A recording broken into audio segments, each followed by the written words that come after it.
Jesus, vendo a multidão, subiu ao monte e ensinava aos seus discípulos, dizendo: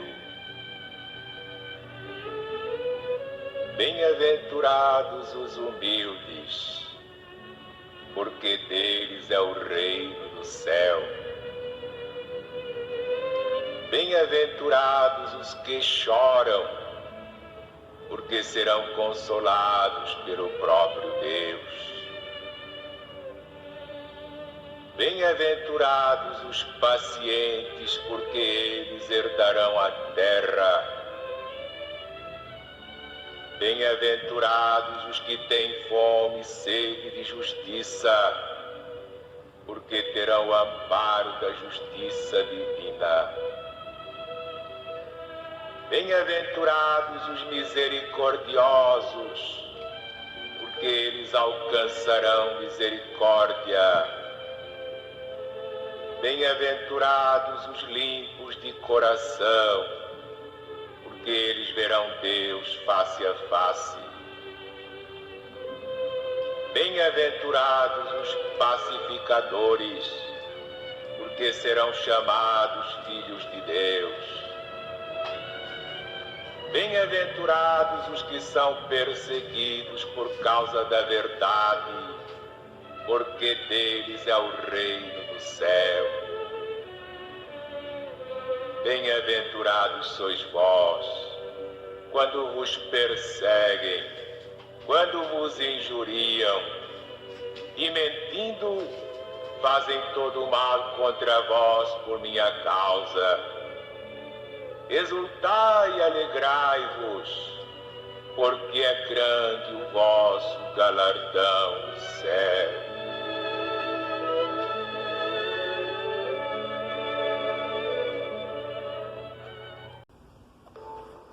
Prece de Cáritas.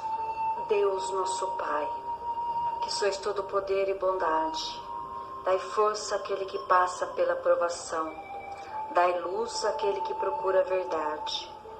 Ponde no coração do homem a compaixão e a caridade. Deus, dai ao viajor a estrela guia, ao aflito a consolação, ao doente o repouso. Pai, dai ao culpado o arrependimento, ao espírito a verdade, à criança o guia, ao órfão o Pai. Senhor, que vossa bondade se estenda sobre tudo que criastes. Piedade, Senhor, para aqueles que não vos conhecem. Esperança para aqueles que sofrem. Que a vossa bondade permita aos Espíritos Consoladores derramarem por toda a parte a paz, a esperança e a fé. Deus, um raio, uma faísca do vosso amor pode abrasar a terra.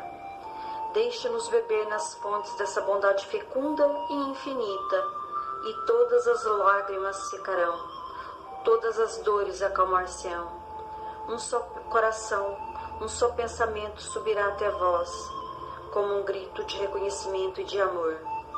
Como Moisés sobre a montanha, nós vos esperamos com os braços abertos, ó poder, ó bondade, ó beleza, ó perfeição.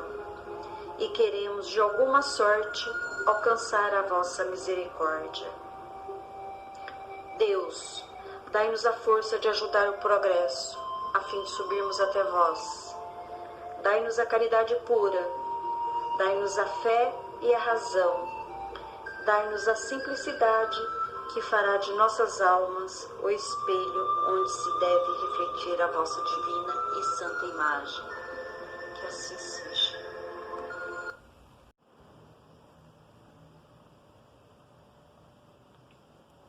Silenciemos os nossos pensamentos, deixemos lá fora todas as agitações do dia. Vamos fazer de tudo para que não só o nosso ambiente esteja tranquilo, harmonizado, mas que também os nossos corações estejam ligados com a espiritualidade maior. Voltemos a atenção ao nosso Mestre Jesus, aos nossos amigos do plano espiritual superior, que sempre estão prontos para nos auxiliar em nossa caminhada. Amigos a quem nós agradecemos esse auxílio e também a oportunidade de trabalho que nos é ofertada. Pensemos na prática da caridade. Mantenhamos as ligações com esses amigos e deixemos fluir toda essa energia benéfica. Pedimos que toda e qualquer energia que seja contrária ao nosso estudo seja devidamente neutralizada. Assim, pedimos permissão para iniciarmos os nossos estudos. Que assim seja, graças a Deus. Pai seja nesta casa. Para o nosso estudo de hoje, quero falar sobre a multidão, a sua influência em nossas vidas, mas principalmente o que dela podemos tirar de bom e de melhor. Vamos buscar no Evangelho de Lucas uma passagem para nos apoiarmos neste estudo. É a mulher que tinha um fluxo de sangue, hemorroíça. Está em Lucas capítulo 8, versículos 43 a 48. E uma mulher que tinha um fluxo de sangue havia 12 anos e gastara com os médicos todos os seus haveres e por nenhum pudera ser curado, chegando por detrás dele, tocou na onda do seu vestido, na orla do seu vestido, e logo estancou o fluxo do seu sangue. E disse Jesus: quem é que me tocou? E negando todos, disse Pedro e os que estavam com ele: Mestre, a multidão te aperta e te oprime, e dizes: quem é que me tocou? E disse Jesus: alguém me tocou, porque bem conheci que de mim saiu virtude. Então, vendo a mulher que não podia ocultar-se, aproximou-se tremendo e, prostrando-se ante ele, declarou-lhe diante de todo o povo a causa por que lhe havia tocado e como logo sarara. E ele lhe disse: tem bom ânimo, filha, a tua fé te salvou. Vai em paz. Então, naquela época, o contato com o sangue era considerado algo imundo, necessário que fosse feito ou que a pessoa passasse por um ritual de purificação. Nós constatamos essa necessidade em Levítico, no capítulo 15, Imundícias do homem e da mulher, tá? Do versículo 19 ao 30. Então aquela mulher estava com um sangramento havia 12 anos. Imaginemos como deveria ser a sua vida, sujeita a todas aquelas regras e durante todo esse tempo.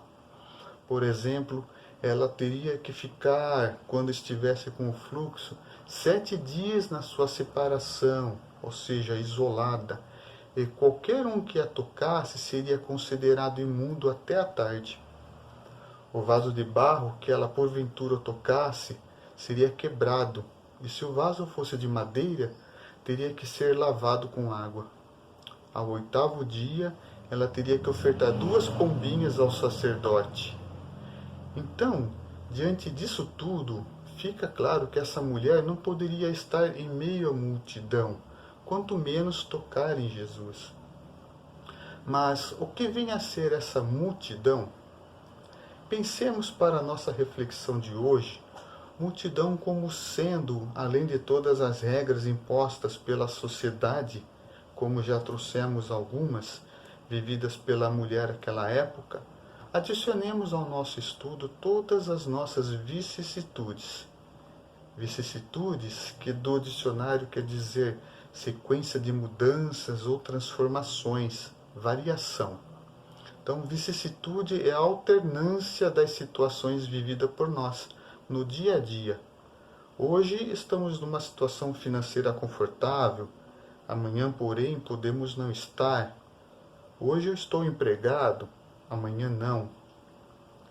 Então, vamos refletir em como deve ser a nossa vivência em meio a essa multidão, em meio a essas ocorrências.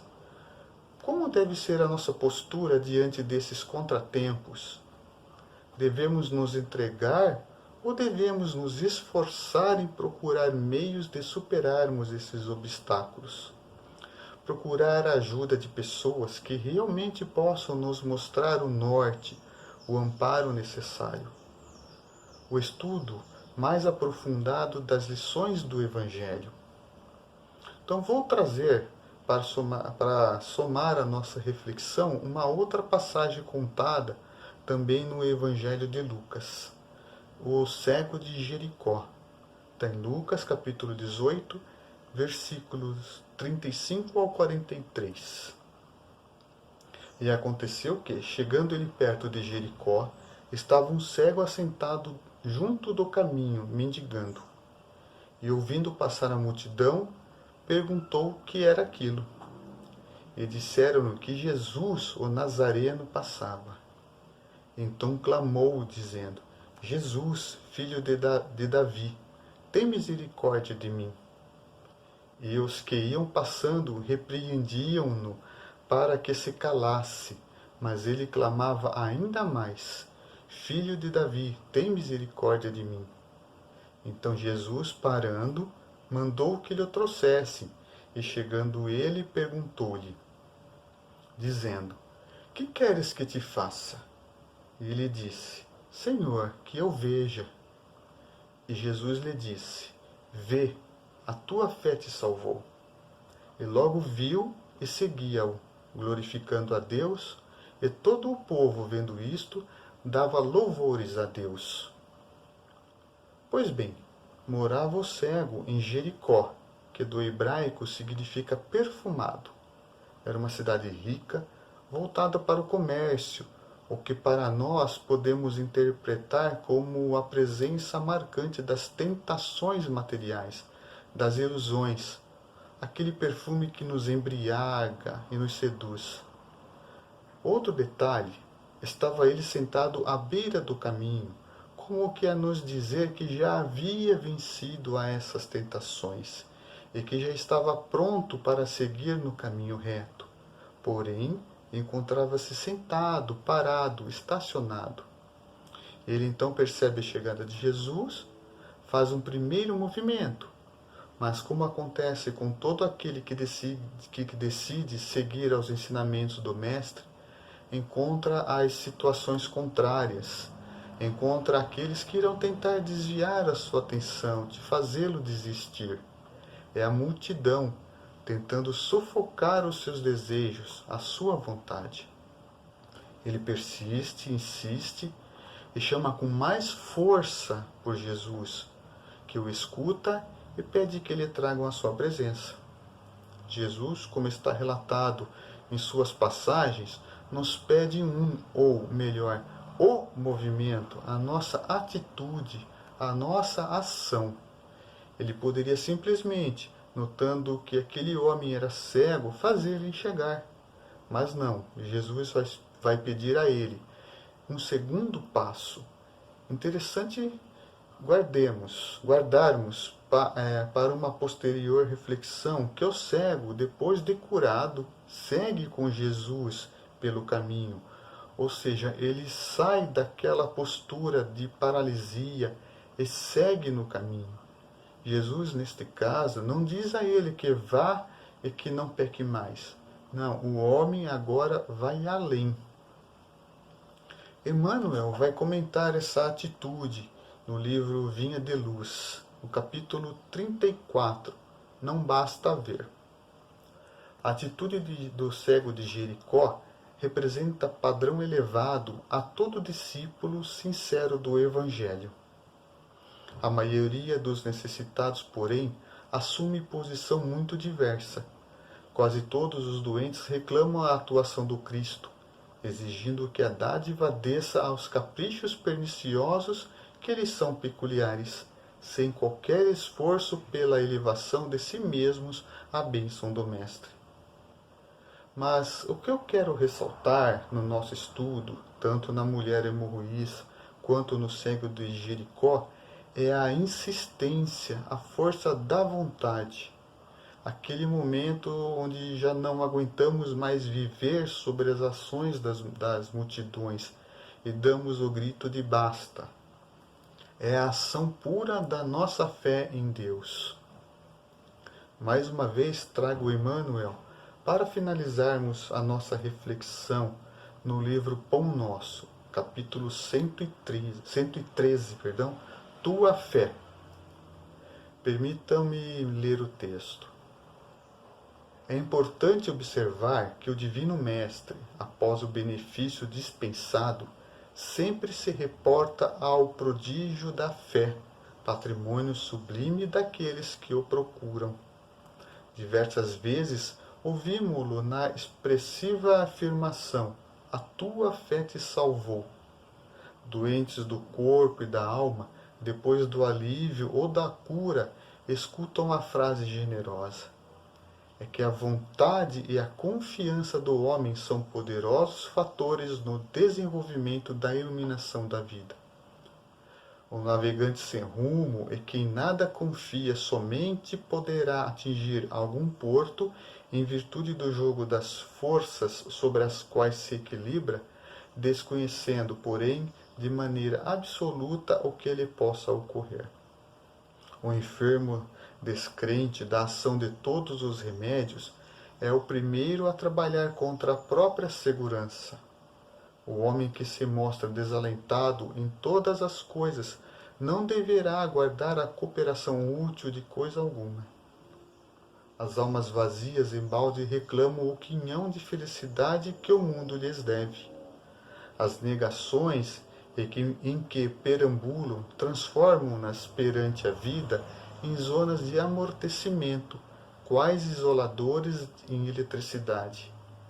Passa a corrente vitalizante, mas permanecem insensíveis. Nos empreendimentos e necessidades do teu caminho, não te isoles nas posições negativas. Jesus pode tudo. Teus amigos verdadeiros farão o possível por ti. Contudo, nem o mestre, nem os companheiros realizarão em sentido integral a felicidade que ambicionas, sem o concurso de tua fé, porque também tu és filho do mesmo Deus, com as mesmas possibilidades de elevação. Então, eu espero ter conseguido passar o meu entendimento quanto aos efeitos que a ação da multidão provocam em nós. Devemos estar atentos, conhecer esses perfumes, para que possamos evitá-los. Aprender com eles sim, mas principalmente nos esforçarmos para não nos deixarmos ser dominados por eles. Agradeço ao nosso Mestre Jesus pelos conhecimentos que Ele nos apresenta, Ele que é o nosso guia e modelo. Agradeço aos bons espíritos pela constante presença em nossas vidas, pelo constante apoio, quando nos auxiliam, nos intuem os bons pensamentos. Pedimos, Senhor, que a vossa luz, que recai sobre todos nós, ilumine as mentes de todos aqueles que ainda relutam em ver e praticar os seus mandamentos, aqueles que ainda estão sentados à beira do caminho. Que essa luz amplie ainda mais os horizontes daqueles que já se acham no caminho reto e estão se esforçando em suas caminhadas, doando tudo de si pelo seu irmão. Obrigado, Senhor, pelo banho espiritual que acabamos de receber.